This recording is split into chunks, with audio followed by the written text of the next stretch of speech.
Guys, ito na tayo guys, nakauwi na tayo sa bahay natin.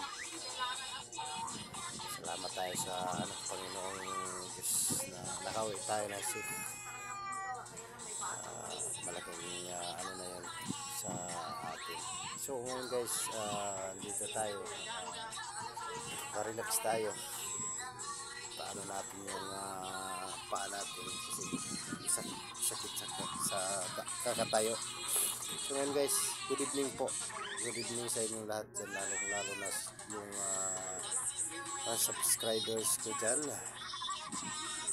And also, especially to Sir Pao. Thank you so much Sir Pao sa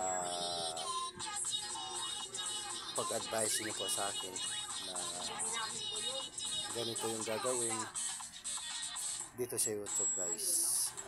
Malaking tulong talaga sa akin, malaking tulong sa atin kung pag may mag-advise sa atin guys. So ngayon guys, tuloy po tayo guys. Ito ngayon yung natin, kakambay na, nakarelax kasi bukas bakbakan ulit araw-araw na to guys. Okay guys, sarap ng buhay pag ganito lang tayo guys, pero hindi talaga maaari na nakahiga lang palagi tayo. Kailangan talaga kilos tayo para hindi magutuman yung pamilya natin guys. Saka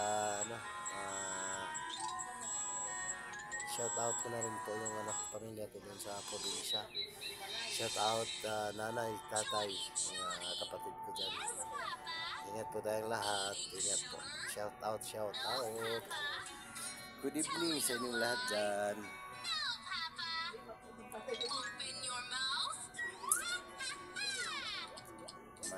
Lang masasabi ko lang sa inyo, ingat lagi sa trabaho, laging tatandaan.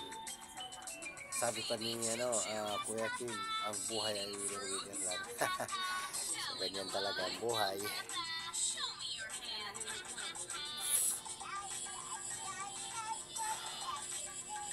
Tayo guys,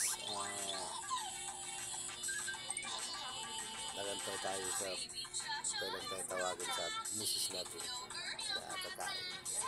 So ngayon guys, ako ay magpapaalam na sa inyo dahil short video lang po ito. Pa-subscribe na lang ulit. Bye bye and God bless inyo lahat. Ingat po tayo. God bless.